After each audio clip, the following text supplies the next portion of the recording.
Olá, meus queridinhos, amados, amadas do 30 Semanas, participantes, voluntários e você também que está pela primeira vez, esteve e continua com a gente. Sejam todos bem-vindos. Estamos aqui para mais um dia do nosso devocional, um dia de cada vez, da Editora Espírita, da Igreja da Cidade em São José dos Campos, que nós aqui como a Paz Piedade, Paróquia Anglicana aqui na região metropolitana do Recife, adotamos, dentro do programa 30 Semanas que estamos aplicando, fazendo, participando, vivendo em nossa comunidade.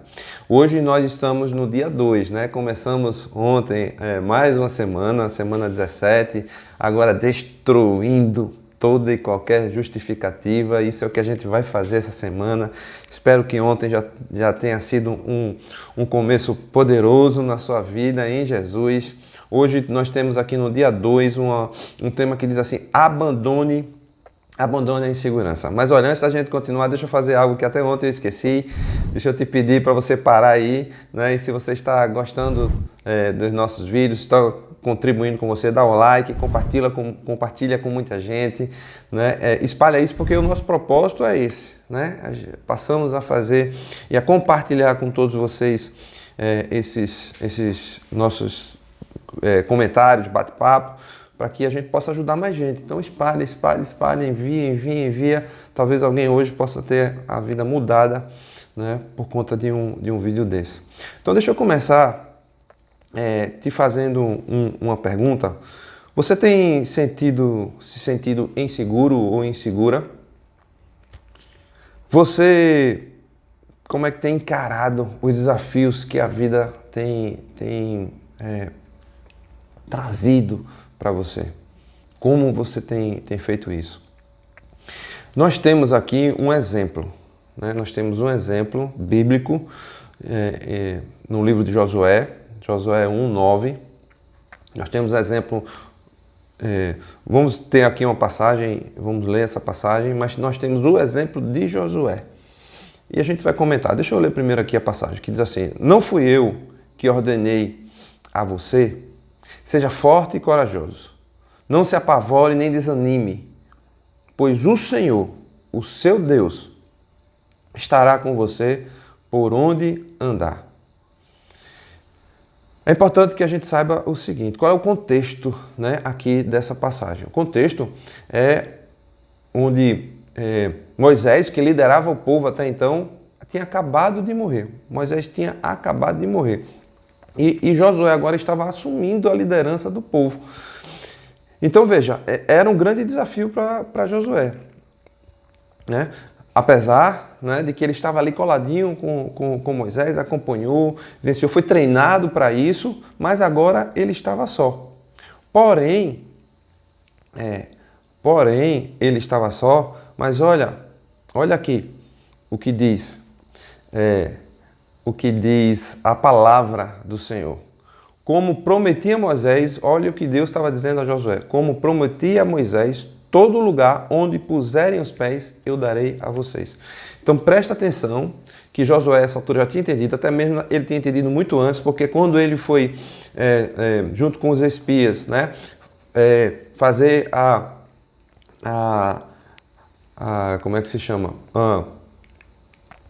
Foi vistoria da terra para ver o que é que tinha, quais eram os perigos e tal. Só ele e Caleb tiveram a visão de que a terra era boa e que eles teriam que enfrentar assim tudo que tivesse ali para ganhar aquela terra. Então, desde aquela época, ele já tinha essa visão. E agora chegou a hora dele cumprir com a visão que ele tinha. Se ele não tivesse tido essa postura lá atrás, talvez ele não tivesse nem chegado aqui. E quando ele chega aqui, o Senhor diz isso para ele então: como prometia Moisés, todo lugar que puserem os pés, eu darei a vocês. Agora perceba, onde você puser o pé. Então, isso já remetia a Josué a uma ação. Ele tinha que entrar, ele tinha que colocar o pé ali, ele tinha que avançar, ele tinha que conquistar, ele tinha que enfrentar as dificuldades. Então, o contexto é exatamente esse: ele tem que enfrentar as dificuldades e seguir adiante. E Deus diz mais a ele no verso 5: ninguém conseguirá resistir a você todos os dias da sua vida. Assim como estive Olha só, assim como estive com Moisés, estarei com você. Nunca o deixarei, nunca o abandonarei. Então perceba que Deus está dizendo aqui a Josué para que ele seja forte e corajoso. Ele não está exigindo, mas ele está dando uma orientação e está dizendo que o próprio Deus estaria com ele.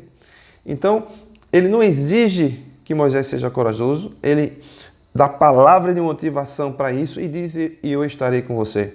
E dá o suporte necessário para que isso aconteça. Veja, viver a vida é perigoso, gente. Viver a vida é perigoso. Eu vou dar um exemplo aqui. Eu sei que é um esporte violento, MMA, mas eu gosto de assistir pela estratégia. Em alguns momentos, né, realmente dá agonia, muito sangreiro, mas tem lutas muito técnicas. O exemplo de sobrevivência, muitas vezes, de um lutador que está numa posição inferior é muito interessante para mim, porque do nada ele ressurge, né? Ele não desiste e ele ressurge e vira a luta. Né? Eu critiquei muitas vezes Anderson Silva no momento que ele perdeu o cinturão, dizendo que ele brincou demais. Mas ele depois, eu vi uma entrevista dele dizendo, olha, esse era o meu estilo de vida. Quando eu entrava ali, eu entrava sempre para ganhar. E eu sabia que ao entrar para ganhar e só para lutar, eu já corria risco. É 50% de chance de ganhar, pelo menos, e 50% de perder. Então, a vida, gente, é assim. A vida tem seus riscos e nós precisamos viver. Olha o exemplo de Paulo. O que é que como foi que Paulo viveu? Lembre-se que Paulo foi uma pessoa intensa. E assim Deus quer que nós sejamos intensos. Paulo disse, porque para mim o viver é Cristo e o morrer é lucro. Olha, Paulo já não sabia, né, se o mais vantajoso era estar aqui ou seguir e estar com Jesus.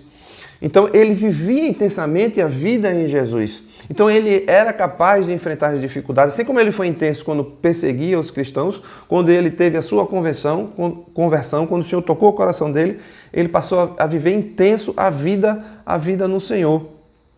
Ele diz, aguardo, no verso exatamente anterior a esse, ele diz assim, aguardo ansiosamente e espero que em nada serei envergonhado.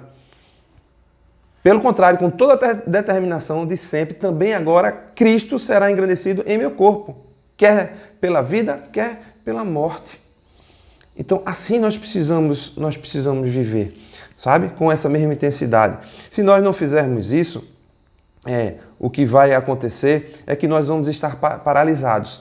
E a atitude de ficar parado ou de se mover, cada uma delas vai ter a sua consequência.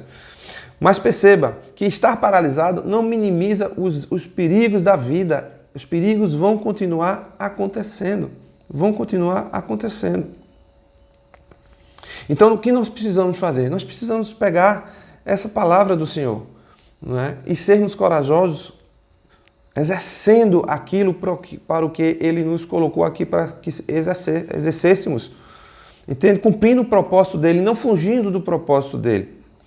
Eu sei que é realidade, as dificuldades existem, né? Perseguições, problemas, as nossas compulsões, os problemas de relacionamento, as coisas que nos atingiram e que continuam nos atingindo, mas o que acontece é que a grande diferença é quando nós nos apegamos ao Senhor. É quando nós enfrentamos as circunstâncias olhando com o olhar, por exemplo, que Paulo tem aqui. Paulo diz assim no verso 27 desse capítulo, não importa o que aconteça, exerçam a sua cidadania de maneira digna do Evangelho de Cristo, para que assim, quer vá e os veja, quer apenas ouça ao seu respeito, em minha ausência, fique eu sabendo que vocês permanecem firmes num só espírito, lutando unânimes pela fé evangélica. Então Paulo sempre estava encorajando o povo a seguir adiante, a exercer a sua fé. Sem de forma alguma, ele ainda diz no verso 28, sem de forma alguma deixar-se intimidar por aqueles que se opõem a vocês. Para eles, isso é sinal de destruição. Para vocês, de salvação. E isso da parte de Deus. Então, ele ainda completa dizendo que isso é um privilégio nosso de vivermos assim. Então, meus irmãos e minhas irmãs, viver a vida em Jesus, né, é um privilégio. Agora, o privilégio vem acompanhado com esses desafios. Josué traz esse exemplo para a gente, que ficou no barco né, com Deus até o fim, até onde Deus permitiu. Então ele entendeu a sua identidade em Deus. Paulo entendeu a identidade dele em Jesus, em Deus. E Paulo foi adiante. E assim como esses homens e outros mais na Bíblia, nós precisamos absorver, receber, viver a nossa identidade em Deus, de sermos filhos e filhas e de termos um propósito para cumprir. Então, abandone hoje a sua insegurança. Sentimos medo e insegurança quando a nossa primeira resposta para as circunstâncias não é Deus. Quando a nossa primeira resposta às circunstâncias são as fugas, as compensações, né, em resposta às situações da vida, e aí nós temos insegurança. Mas no Senhor nós somos fortes. O Senhor nos fortalece hoje, nos ajuda a enfrentar todo e qualquer tipo de dificuldade, Pai, externa ou interna, para que nós sigamos cumprindo o propósito que o Senhor tem para a vida de cada um de nós. Dai-nos coragem, em nome de Jesus. Amém, queridos e queridas. Até amanhã, se assim Deus permitir. Até lá.